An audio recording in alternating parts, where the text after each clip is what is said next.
Radio Sport. Radio Sport. Bonjour Fabrice, bonjour à tous.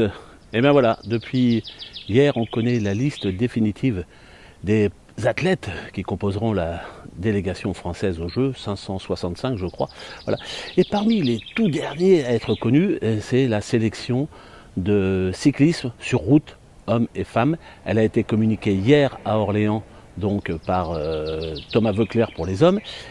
Et aujourd'hui, je me trouve, regardez derrière moi, je me trouve au Tremblay-sur-Maudre, c'est dans les Yvelines, c'est là où l'équipe de France cycliste, la piste, la route, le BMX, enfin, tous les sélectionnés, et ils sont nombreux, vont se reposer. Et oui, parce que si la route a pris tout son temps pour donner ses derniers qualifiés, il y a longtemps que la Fédération française de cyclisme avait décidé de choisir un château, son propre lieu d'hébergement pendant les Jeux.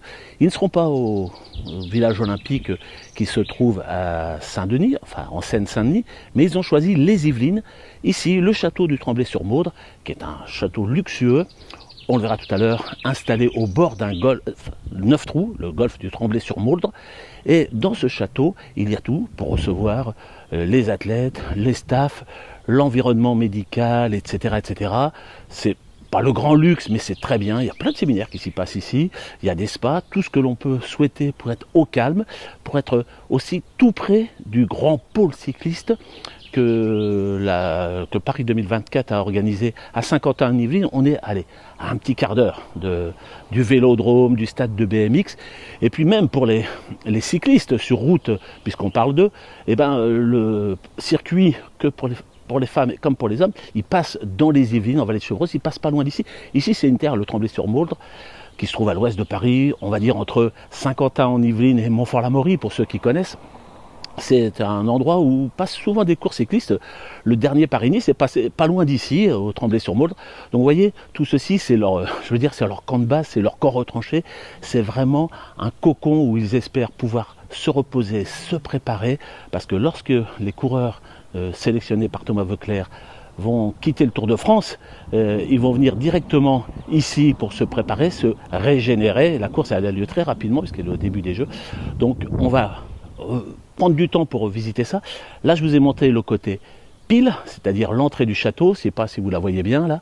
L'entrée du château, le parc, évidemment, il est fermé parce que c'est rentré maintenant en version olympique, protection, tout est aménagé. Cet endroit qui reçoit des séminaires, qui reçoit aussi des congrès, bah, il est uniquement dédié aux cyclistes. Donc la fédération et les propriétaires du château, la société Château Forme, ont tout préparé. Mais je vais vous montrer le côté face, c'est de l'autre côté. On se retrouve tout de suite. Et nous voilà maintenant de l'autre côté du château. Vous avez vu la grille d'entrée, l'allée avec tous les arbres. Et là, nous sommes côté golf. Je vous disais, c'est un golf 9 trous. C'est aussi un endroit où on peut se reposer. J'ai vu tout à l'heure en y arrivant qu'il y avait des VTT. Alors je ne pense pas que les cyclistes vont prendre ces VTT qui servent généralement aux résidents du château pour se promener dans les allées. Je ne sais pas non plus s'ils bénéficieront ou profiteront, pour ceux qui le veulent, du golf 9 trous du Tremblay-sur-Maudre, qui est l'un des plus beaux parcours de l'ouest parisien.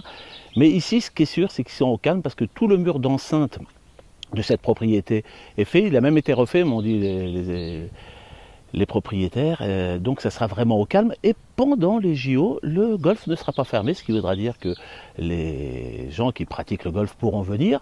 Peut-être qu'ils croiseront sous de grandes mesures de sécurité, mais peut-être qu'ils croiseront les athlètes olympiques de l'équipe de France cycliste. Mais voilà, c'est ici que ça va se passer, juste derrière moi, dans ce château. Je vais montrer un petit peu le décor autour. Allez, à tout de suite, on va se promener. Allez, on se retrouve maintenant dans tout ce décor. Alors là, c'est pas la partie golf, hein, c'est vraiment l'arrière du château, vous voyez, avec la terrasse au fond, les chambres, etc., etc. Tout le lieu de vie où se trouveront les cyclistes de toutes les disciplines représentées au jeu. Là, on se balade un peu dans les allées.